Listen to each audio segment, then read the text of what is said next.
It is day 18 of 21 Days of Wellness with the Wellness Professor, Leo Simpson II. And man, it has been awesome. It has been magnificent.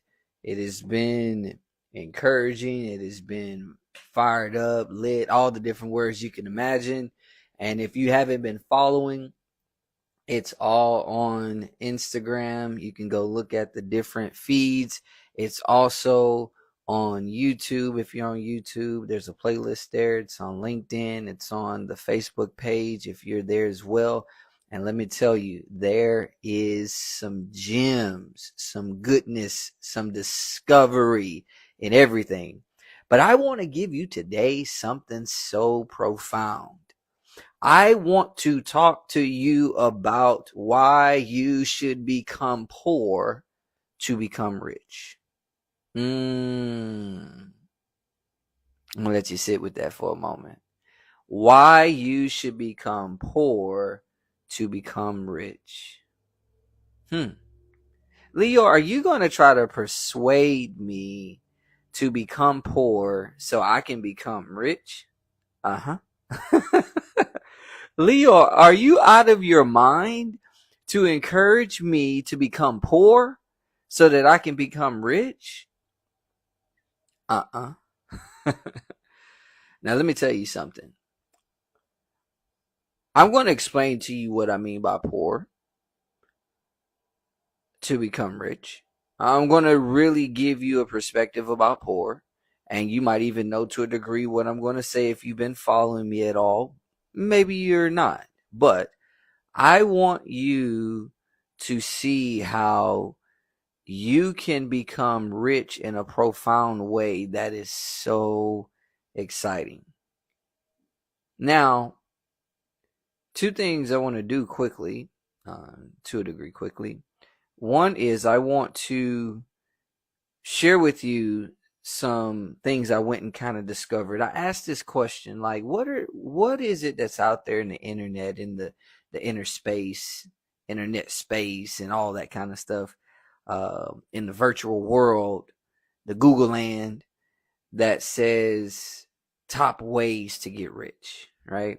And so I want to give you some of those. But then I want to share with you a little bit about my experience and how literally becoming poor has helped me to become rich. And you're not going to have to go through the journey that I went through. And it wasn't a journey I asked for, by the way. It wasn't a journey that I thought was going to be, but I want to share with you a little bit about my journey, okay? So let me go back to it. I was curious as I was thinking about why you should become poor to become rich. I was like, I wonder what are the things out there, like if somebody was to go and do a search and say, hey, what are the top ways to get rich? What is it that people are telling them? What is the SEO out there communicating? What are the top things that come up? And so I found two things. And let me tell you, I'm not giving you any financial advice. I'm sharing with you what was shared, because what I'm going to share with you, you can consider it financial advice, but this is more of mindset advice that can affect your financial experience, right?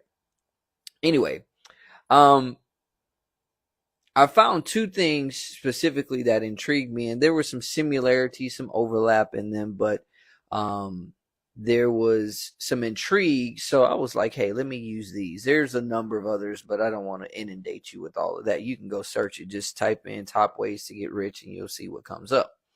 So this one was from an Investopedia article. And let me just tell you first and foremost, by the way, that, these are some great tips. These are some things that I absolutely agree with. These are some things that are time tested. However, they are limited in a certain respect. And I'll explain that in a moment. But they are true. They are top ways, I would agree, to actually get rich. Okay. This Investopedia article was actually entitled Six Steps to Becoming a Millionaire. And so the first thing they said was start saving early. I have a friend who's actually in the banking industry, and he was telling me how, 15, 20 years ago, he started in the banking industry, and somebody actually came up to him who worked with him and was like, hey, man, listen, let me show you this. I want you to do this. And when you do this, it's going to put you in X position by the time you get to this point. And he was so grateful that that person told him that and showed him that, to where he's also sharing that with other people. Like, he helped his, niece and nephew be well situated. Like, he got a plan, right? But he started early. Some people don't start early, but there's something else on that later on. You'll see in a moment. Avoid unnecessary spending and unnecessary debt. Yes, I told you I agree with these, right? Save 15% or more on your more of your income. Save 15% or more of your income. I agree with that. That works. But the only thing I don't like is, you go save it, and I guess if you're putting it to work in stocks and stuff like that, things that are actually the money is put to work, cool. But if you just got it sitting in like a savings account, or maybe, certain types of accounts that give you low yield interest and all that kind of stuff, I don't think that doesn't make sense at all. That's really a holding account in my mind. But anyway, make more money. I absolutely agree with that. If you're making 70,000 this year and you can make 100,000 next year, you are $30,000 more richer in your salary. This is what it is. Don't give into lifestyle inflation.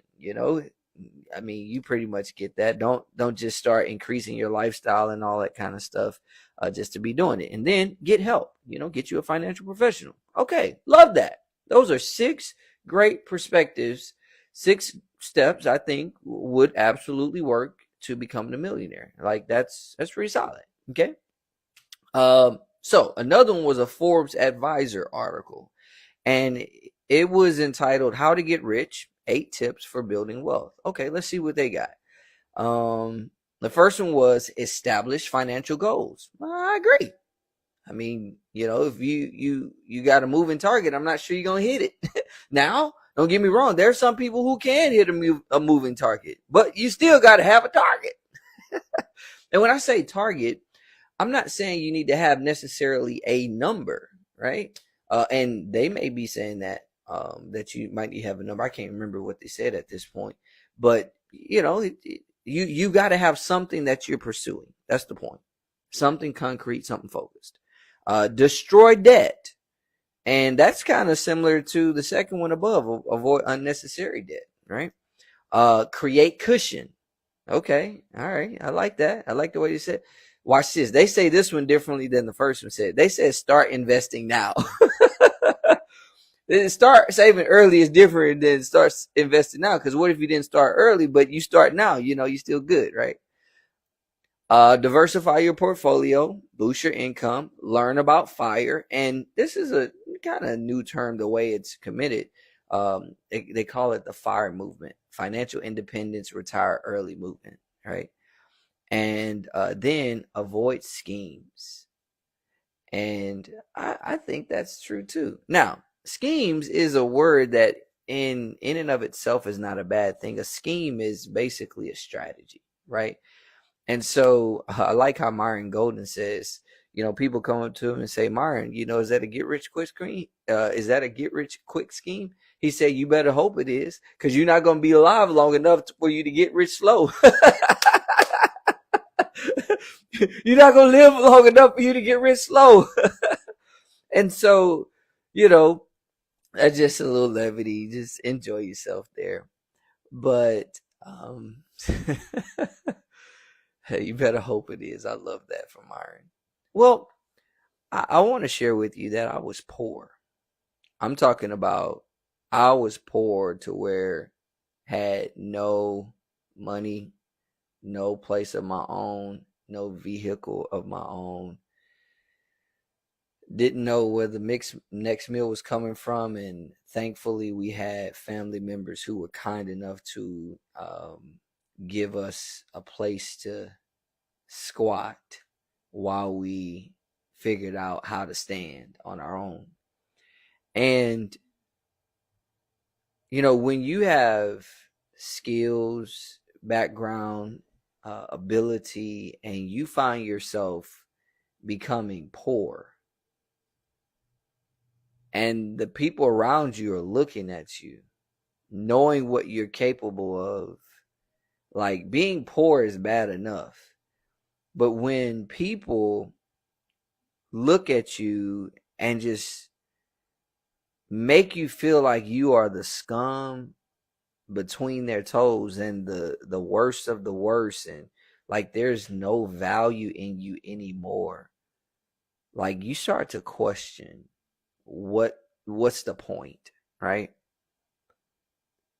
I i literally have a significant amount of regard for people who are poor and they keep fighting each day, who are homeless, hungry, limited in their clothes or in difficult situations, and it's just like they're down and out, and they keep fighting. They keep getting up instead of giving up. Don't get me wrong. I think that how we speak to ourselves and our self thought can be very detrimental, and a number of people who are in a poverty stricken situation, in many instances, what they are thinking and saying to themselves, not necessarily what others are saying and thinking about them, is hurting them more. And one thing I can tell you is when I was in my very defined and legitimate, obvious, real state of poverty, and I wasn't just poor by myself. I'm talking about I was poor with my wife and at least with one of my children. When you're in that state, man, it can be sticky in how you think, and it can be really, it can be doubtful that you can recover, simply because you can do more, but the circumstances around you and the weight of the situation just puts you in a position to where it's like, man, is this really possible? Well, I certainly wouldn't recommend you going and getting yourself into poverty where you literally live destitute, no income, no home, no food, no nothing, and you just sit one day and just wait for people to come by. That's not what I'm saying when I say why you should become poor to become rich. Not at all. I'm just be honest with you. I wouldn't recommend that anybody decide to actually have no food, have no shelter, have no clothes, have difficulty all the time in every way, and literally just be at the mercy of everyone. Like, just be on the side of the road with a sign. I don't recommend you decide on that. Now, if that's what happens, like I think you should really appreciate the opportunity to even do something. But there's more you can do, right? Okay. But outside of that, I do have high regard for the people who are on the side of the roads. I've talked to a number of them, and even in where they may be in their state of mind, the fact that again these people, they wake up each day and they, for whatever reason, there's still some fight in them. Like, I think it's just profound. It's profound. So if Leo is not recommending that you go become poor and be like somebody down on the side of the road and have no house and literally sell all of your possessions and assets so you can literally, just have nothing and completely be void of everything, and you just at the mercy of other people, then what are you talking about as far as become poor to become rich? And you telling me I should do it? Now, I told you, if you've been following me any, you might know on the basic level what I'm going to say, but you don't really know what I'm going to say in the context of what I'm going to say. Here's why I say what I say. In answer to the question, so okay, why should I do it? But also, how do I do it? Doing for others is doing for self. Doing for others is doing for self. Yeah. You need to get, discover, receive, so you can release the hidden billionaire success strategy that enables you to understand that doing for others is doing for self. And what is that strategy? What is the hidden billionaire success strategy? What is it that the most wisest man in the world, the wisest man in human history, the man who was one of the richest people ever said? I put it in these terms: be consistent in meeting the needs of those who cannot help themselves and cannot do back for you. That's how you become rich. Become poor to become rich. Now, Leo, you've been talking about this wellness thing, this being the core wellness perspective, and, doing for others is doing for self, and it has a way of positioning us to achieve wellness and so on and so forth. Yeah, Solomon said it. He said, listen, whoever gives to the poor will not lack. And we've done some talk on that. That means that you are going to be in a position to where you will have an abundance. And we looked at the definition of wealth, and the definition of wealth has its roots in well-being that is in conjunction with abundance. Wealth. Yeah. So wellness is the mindful aspect, and wealth is the measurable aspect of your mindful aspect. So if you want to achieve wealth, what about these things that they mentioned? Okay, start early saving, so on and so forth. Save 15% or more of your income. One thing that was not there was be consistent in meeting the needs of those who cannot help themselves and cannot do back for you. Leo, you're confusing me. Maybe you don't think like that, but maybe there is somebody who is thinking that. Why is it that one of the things that I need to do in order to become rich is to become poor by being consistent in meeting the needs of those who cannot help themselves and cannot do back for you? It's because generosity creates more generosity and gives the ability for receiving. Let me explain. If consumption was the primary aspect of our economy, would we have an economy? No. But being that the primary aspect of our economy is actually production, right? So when you produce and then distribute, then there can be consumption. But if consumption was the primary aspect of our society, we would lose. I said this before, we would basically consume ourselves into extinction. And that's about where we are. We have gotten to the point to where we are more focused on what we get than on what we give.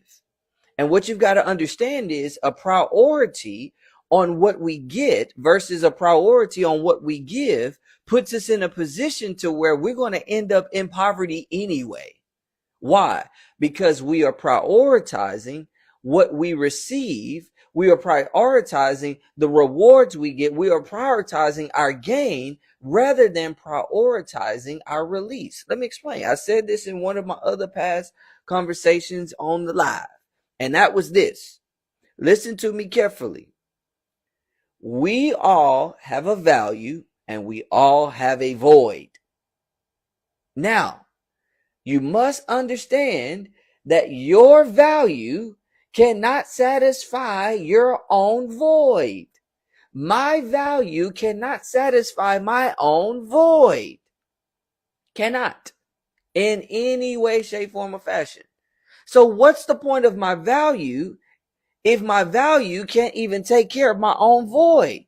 Remember, I told you in the 3 C's of existence that we exist to create, we exist to connect, and we exist to contribute. So that means we need to create value for someone other than ourselves. And we need to connect with others so that we can see how their voids can be satisfied by our value. And then we need to contribute our value to other people's voids. But you can only do that when you have a focus on giving. And watch this. The person who has a focus on giving really is a person who is always within the true definition of being poor, always making themselves be in lack. What do I mean in lack? Watch this. If somebody has a void, watch this. If somebody has a void, and you take your value and fill their void, what happens is, identifying the void that person has, it generated in you an awareness of value that you could deliver to them. And the moment you release that value, you just created lack of that value in you. But what happens is, when you create lack of value in you, you release that value that you created. It doesn't just create a void or a lack in that you just become empty. It actually is a space that you made to be available for something else to exist. You created an expansion ability. Matter of fact, John Maxwell talks about, as it pertains to growth, in his 15 Invaluable Laws of Growth, the law of expansion. Very powerful perspective. And one of the things that is talked about in that chapter is the importance of how you release your value. It positions you to experience the receiving of more value. But watch this. One of the things that was said about being rich, it said to save 15% of more of your money, right? And then another thing it said was to create a cushion. Now, don't get me wrong. I'm not saying you don't create a cushion. That's called being able to have a contingency. I use a phrase in my teaching called wire don't stretch. This is something I share with my family. It's like, hey, you got to prepare for the unknowns and what you don't know is there, right? And so when it comes down to it, having a cushion is good, right? Okay. But here's the reality. As it pertains to having a cushion, the principles that are mentioned that I shared earlier, those 6 steps to becoming a millionaire, and then how to get rich, those 8 tips for building wealth, those things are primarily within the context of the mechanics of the economic system. They're not within the context of the mindset of the human experience. I'm going to say it again. All those things that I shared earlier in this live, earlier in me sharing here, from those 6 steps and the 8 tips, they were about mechanisms to give you value in the economic system. And they can absolutely produce the results that they're talking. However, the one thing, listen to me carefully, that you need to do in order to truly become rich, it doesn't work within the context and the perception of the economic system. The economic system can't even fathom it, because it's required to be at the level of our human experience. And that is the concept of doing for others is doing for self. Now I'll tell you what that looks like in a moment, because the reality of that is a mindset that's at the level of our human experience. It's something that helps to exalt and elevate the value of our, watch this, human existence, which means it is designed to give value to the fact that we are creative, meaning we exist to create, that we are we can connect, that we were that we exist to connect, and that we have the ability to contribute, meaning that we exist to contribute. Now, why is that important? Why is it so valuable? I've talked about this before, and it's worth communicating repetitively. And that is this: there are two categories of vulnerability. There are two categories of void in our human existence and our economy. There are those who are completely vulnerable, completely void, and those who are partially vulnerable, partially void. Okay, come back to the partial ones. Those who are completely vulnerable, they need, listen to me carefully, listen to me carefully, they need compassionate generosity. Why? Because they need someone to infuse value and encouragement back into their human existence of being in existence to create, to connect, and to contribute. And when you compassionately give in a generous way to those who are completely vulnerable, you thrust them into the interactions of the economy so that they can then re-engage their value in creating value for someone else, connecting with somebody else to release that value, and to contribute the value that they have the ability to create. You do that. But in order to do that, you literally have to take from yourself and give to someone else who is not doing what you're doing, who is not producing what you're producing, who's not on the level that you are, and might not get on the level that you're on. But it doesn't matter, because becoming poor with them means that you are actually empathizing with them as if you are poor. It's a phrase that I've heard before called bearing one another's burdens. You are bearing the burden of the person who is completely vulnerable. So really, we should become poor, because when we bear the burdens of another, we actually not only empathize or sympathize with them, but we see ourselves from the standpoint that we could potentially be in that position. And if we were, we would hope that someone was compassionately generous to us. Let me share something with you. One of the reasons I mentioned to you earlier that I've been poor before is because having been poor, like literally being at the mercy of some of us human beings out here, it was one of the worst experiences of my life. Worst experiences. Instead of people being able to really understand the power that compassionate generosity being released has for them and for the other person, people thought it best to look at me as if I was the worst thing since worse.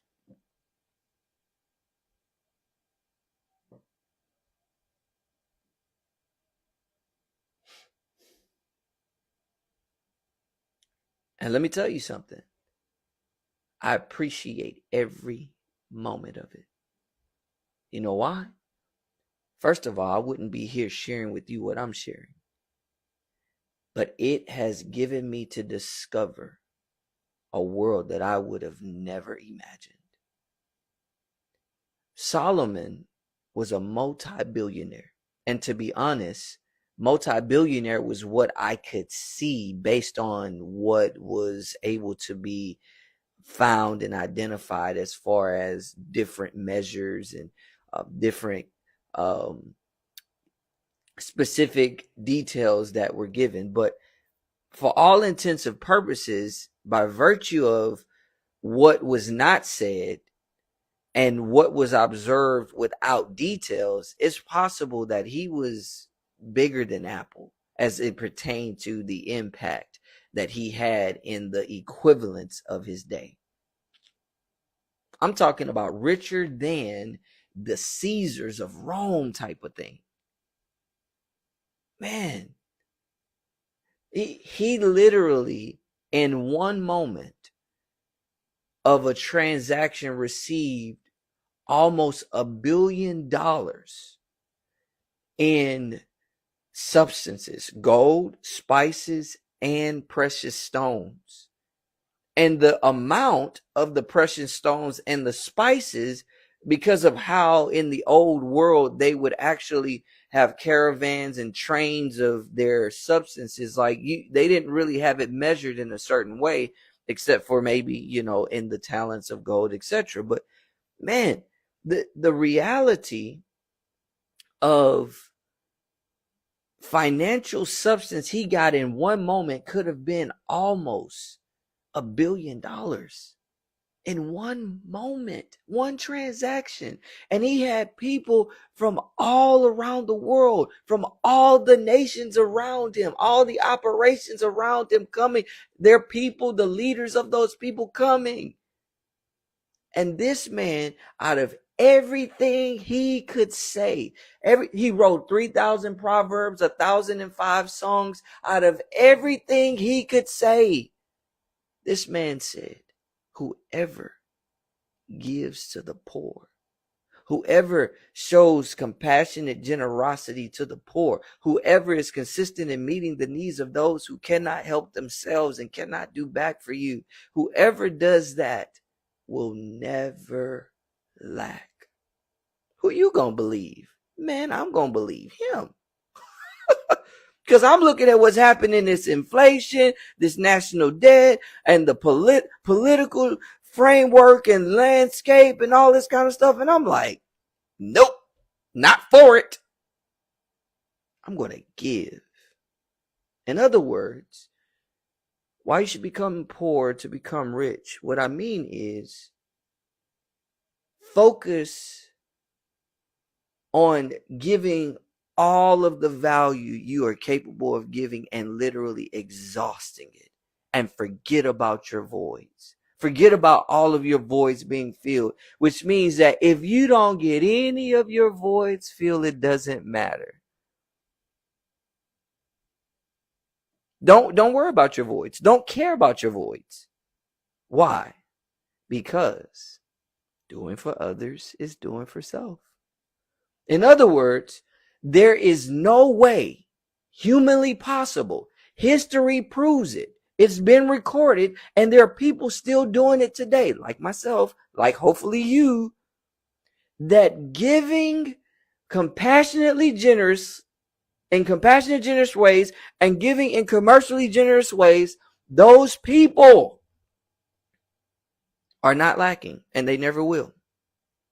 They are not lacking, and they never will. Wow.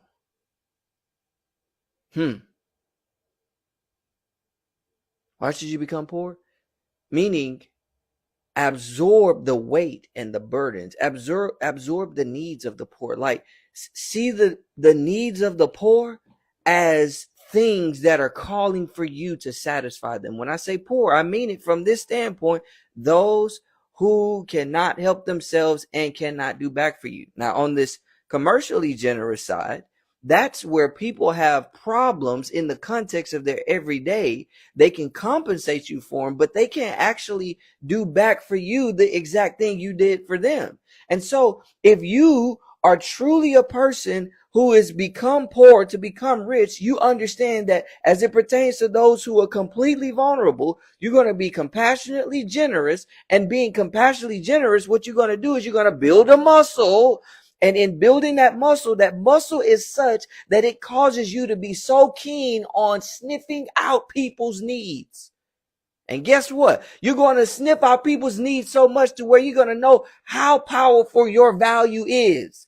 And when you discover how powerful your value is by giving to the needs of others in a profound way through a compassionate, generous manner, you're going to actually come on the commercially generous side, and you're going to be able to sniff out the needs of others in the marketplace to produce products and services in a profound way and distribute them with great meticulous focus through a way of giving generous content and perspective to where, man, people are going to just be lining up to give it to you.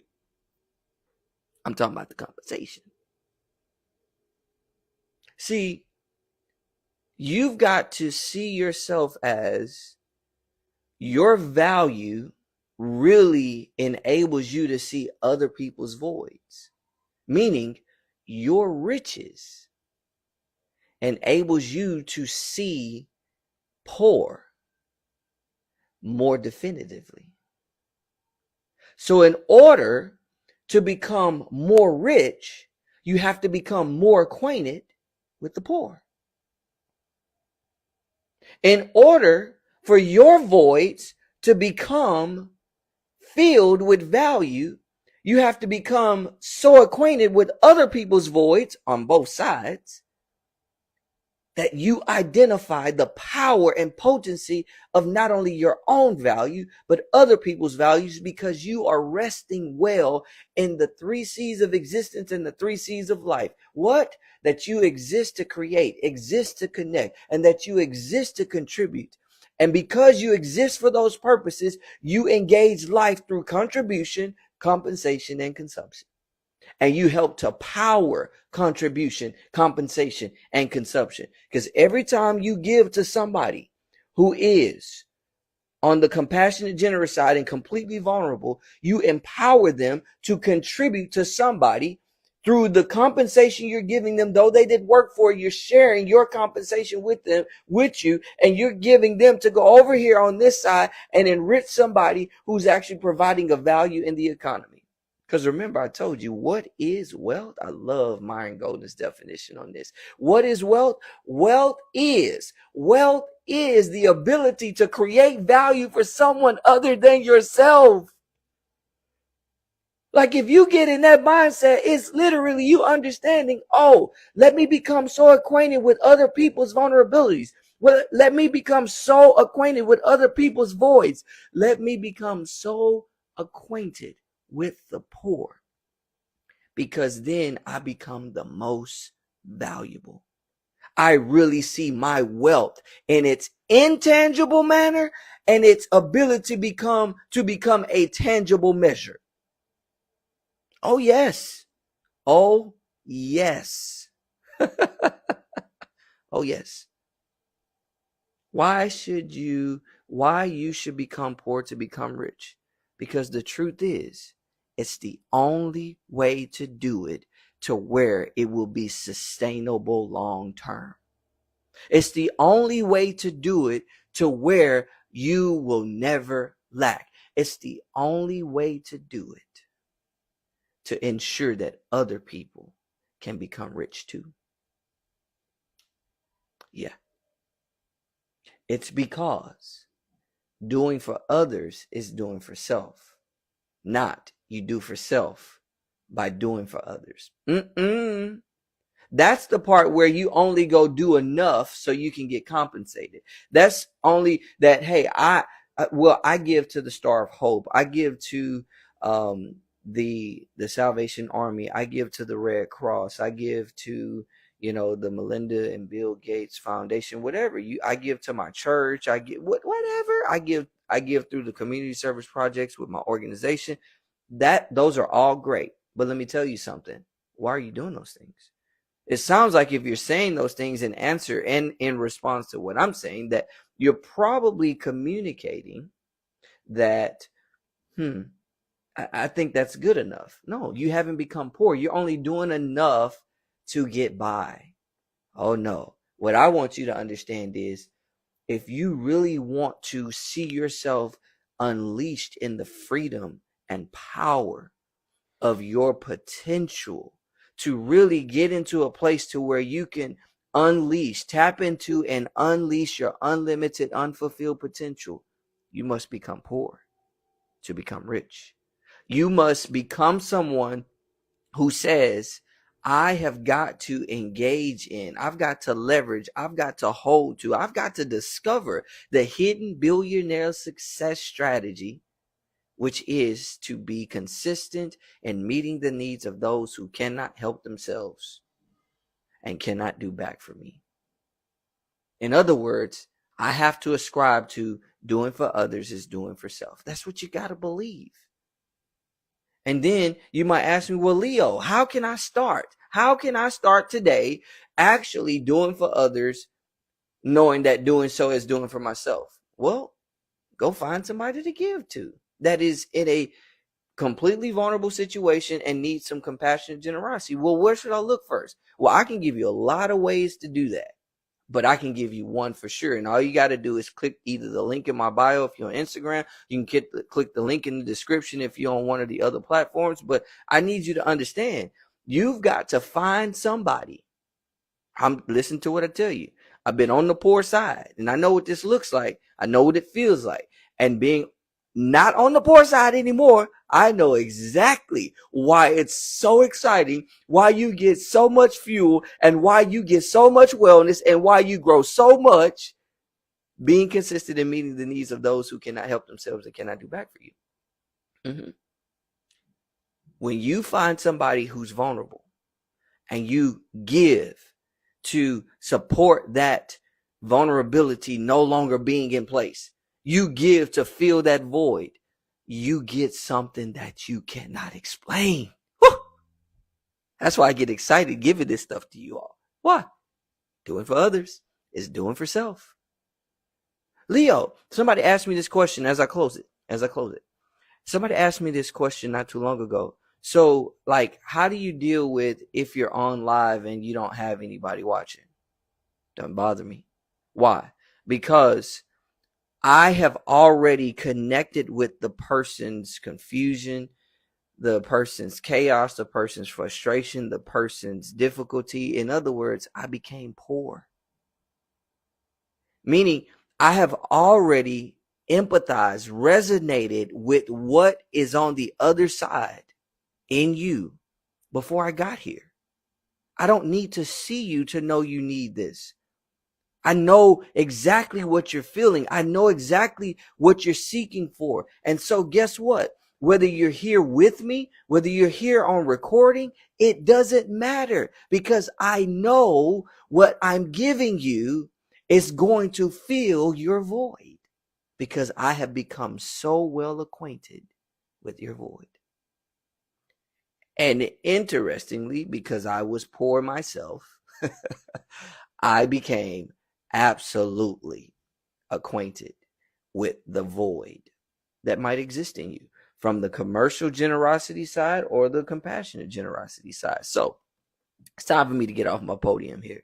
Let me just tell you, you should become rich. You should become rich. Yeah, that's what I was going to say. You should become rich.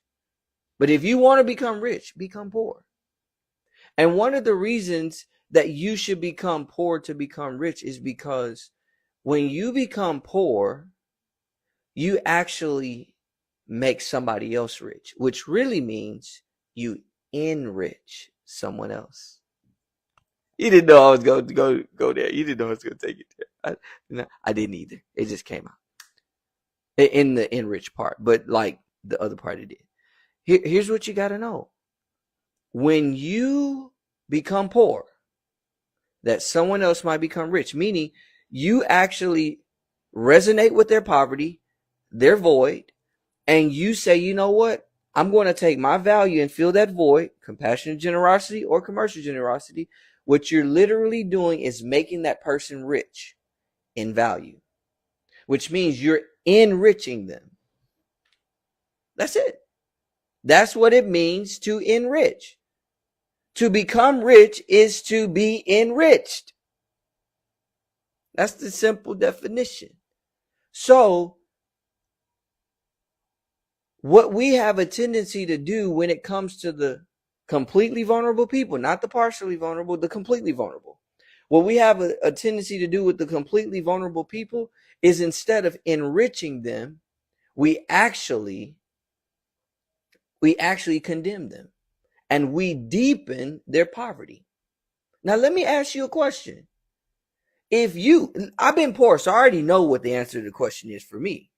If you were the person on the other side that was in a completely vulnerable position, whether you put yourself there or not, but you were in that position, which one would you prefer? Would you prefer for someone to enrich you or to condemn you?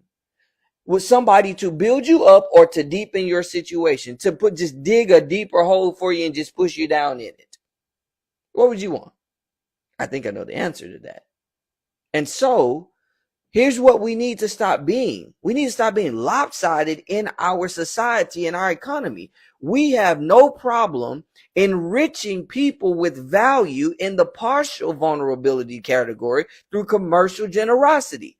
Why? Because we can actually see we get something back. Even if it's not exactly what we gave, we get a reward. Well, let me tell you, according to the 3 C's, you are prioritizing compensation or consumption rather than contribution. And the only way, I'm telling you what I know, not what I heard and not what somebody gave me as a tip.